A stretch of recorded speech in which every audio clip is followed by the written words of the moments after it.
Olá pessoal, bem-vindos ao canal. Hoje eu vou resolver um segundo problema de uma série de problemas de exercícios sobre a força do gradiente de pressão, para vocês entenderem um pouco melhor como a gente resolve alguns tipos de problemas envolvendo a força do gradiente de pressão. Eu trago aqui para vocês então um segundo problema, que é o seguinte: é muito semelhante ao primeiro problema que eu deixei aqui no meu último vídeo. Ele tem uma pequena diferença entre as posições das cidades e os valores da pressão e, consequentemente, do gradiente de pressão. Então, olha só, o problema diz o seguinte: em um dia típico de outono, às 18 horas UTC, uma estação meteorológica na cidade de São José do Rio Preto, em São Paulo, registra o valor da pressão à superfície, que é de 1.006 hectopascais. Neste mesmo dia e horário, na cidade de Curitiba, no Paraná, que fica a uma distância de 512,52 quilômetros a sul de São José do Rio Preto, a pressão à superfície foi registrada com o valor de 1.012 hectopascais. Para esta condição, determine, letra A, o valor da força do gradiente de pressão entre as duas cidades, B, o módulo desta força e C, o valor da velocidade adquirida pelas parcelas de fluido devido à força do gradiente de pressão após uma hora sob essas condições. Considere a densidade do ar constante igual a 1,29 kg por metro cúbico. Essa densidade do ar é a densidade próxima da superfície. Então vamos resolver esse problema. Então, o problema informa que na cidade de São José do Rio Preto, no estado de São Paulo, que eu vou representar por essa marcação em X aqui, e o símbolo do estado de São Paulo, a pressão medida na superfície é de 1.006 hectopascais. Tá? E o problema informa que a sul da cidade de São José do Rio Preto, a aproximadamente uma distância de 512,52 quilômetros, fica a cidade de Curitiba, no Paraná, representado pelo PR, onde a pressão à superfície foi registrada como sendo igual a 1.012 hectopascais. E a distância entre essas duas cidades é de aproximadamente 512,52 quilômetros. Então, a gente pode perceber que existe uma variação de pressão entre essas duas localidades. Então, para facilitar o entendimento desse problema, vamos imaginar que a Curitiba está aqui na posição de origem x0, yz. E aí, como existe uma variação de pressão entre as duas cidades, na direção y, né?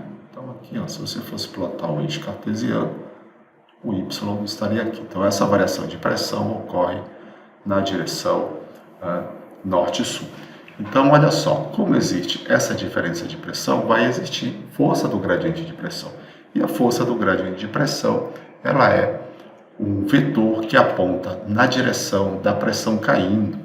Então, eu posso colocar o meu vetor aqui para representar a força do gradiente de pressão. Eu represento por menos grade P, para não me confundir com o vetor gradiente de pressão.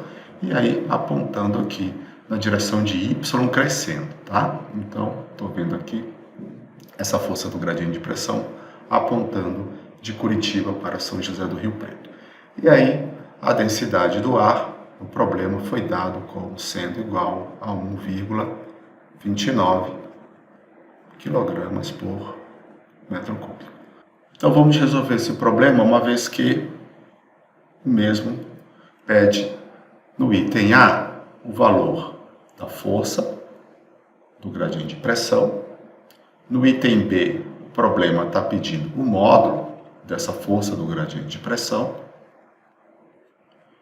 E o item C está pedindo a velocidade a qual as parcelas de fluido vão apresentar sob essa ação da força do gradiente de pressão. A gente sabe que o ar ele vai ser deslocado da região de alta pressão para a direção da região de baixa pressão, e aí ele vai sair, e nós vamos considerar que ele vai sair do estado de repouso, vai ser acelerado e vai alcançar uma velocidade a partir de um determinado tempo sob a ação dessa força do gradiente de pressão.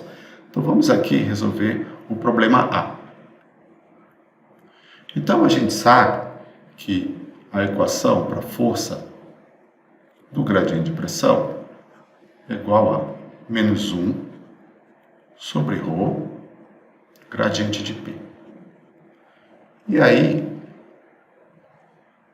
a gente pode reescrever essa expressão como força do gradiente de pressão é igual a menos 1 sobre ρ gradiente de P. Quem é um gradiente de P?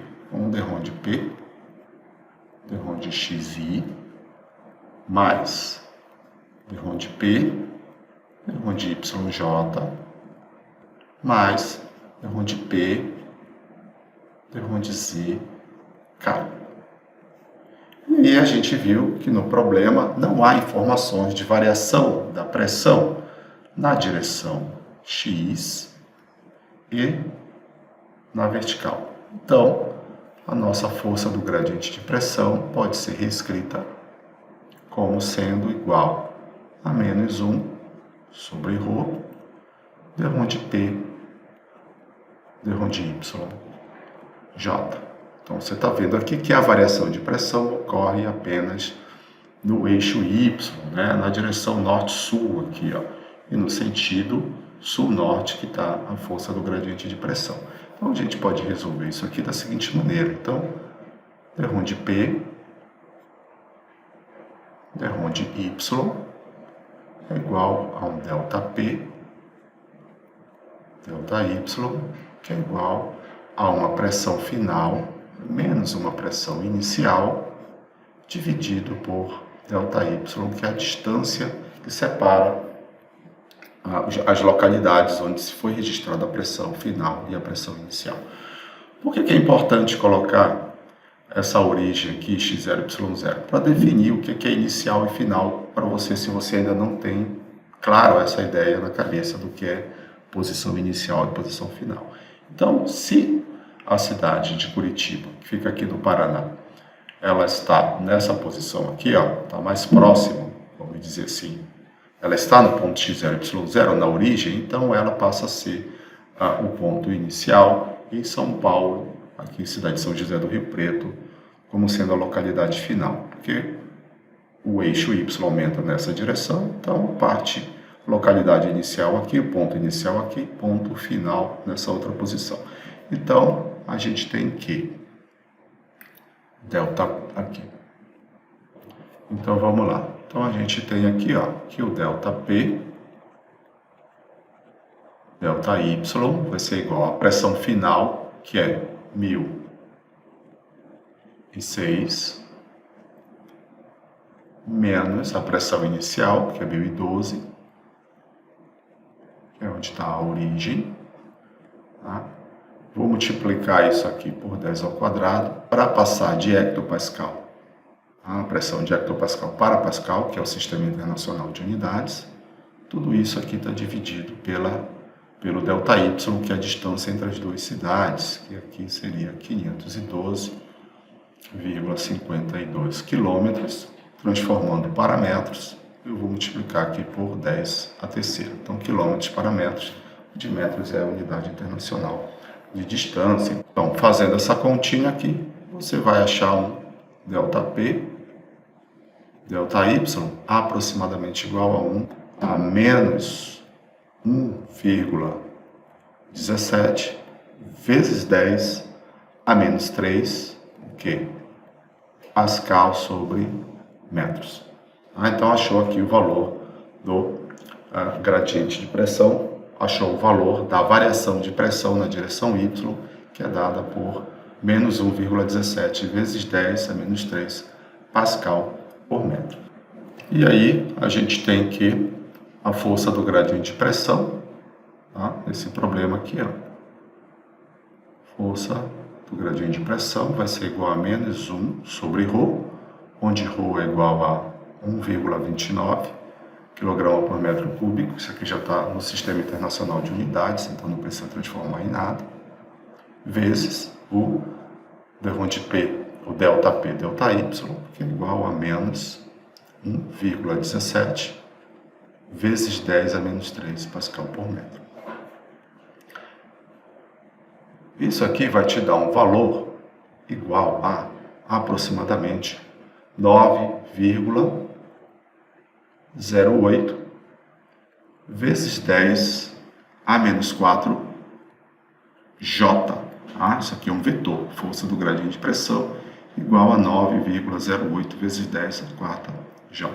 Então, esse vetor está sendo representado por essa seta aqui verde, que eu estou representando pelo menos grade P, e o sentido desse vetor é de sul para norte, de Curitiba para o estado, para a cidade de São José do Rio Preto. Então, esse aqui é o item A, força do gradiente de pressão, igual a 9,08 vezes 10 a menos 4 J, ok? Então, isso aqui está mostrando que essa força do gradiente de pressão, que é representada por um vetor, está no sentido aqui do eixo Y.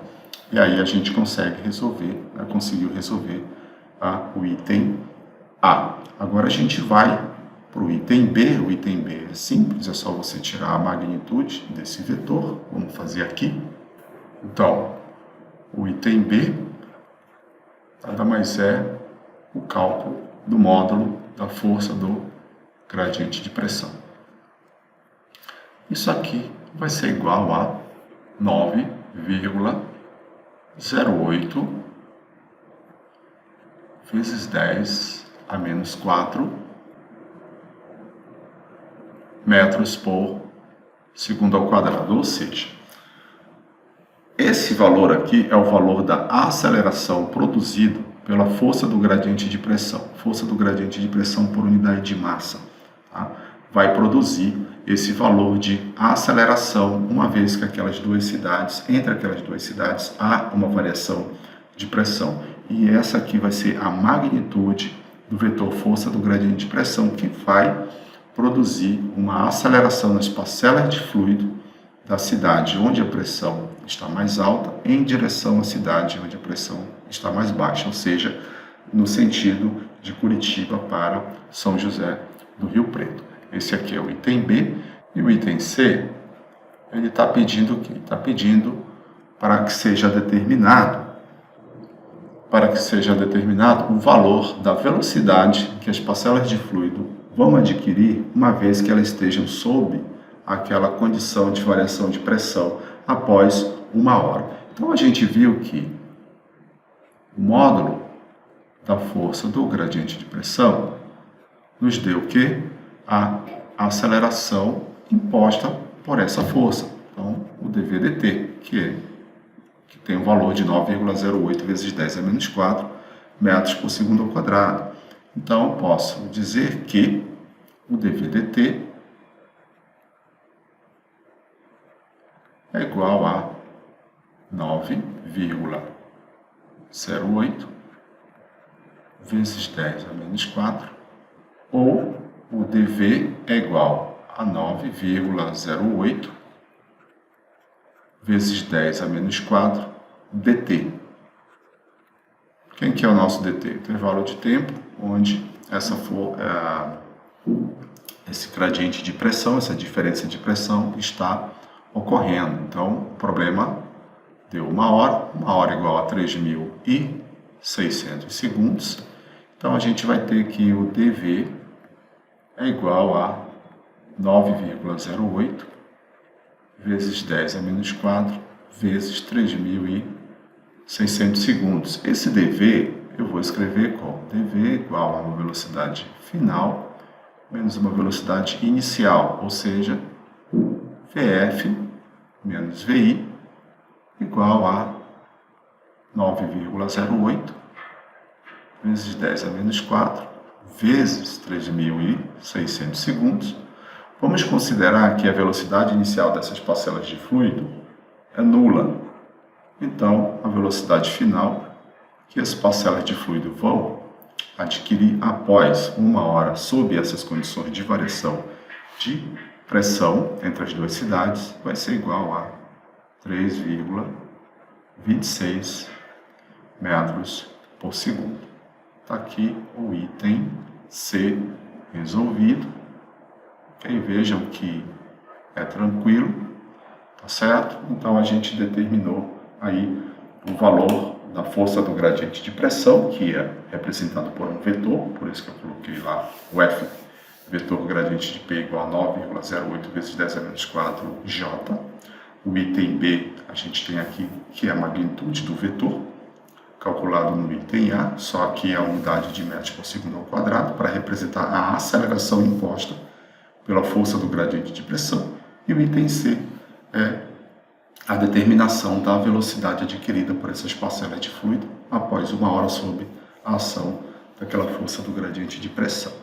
E essa velocidade final, como você pode ver aqui, ela tem sinal positivo porque a força do gradiente de pressão estava apontando, né, no sentido de sul para norte.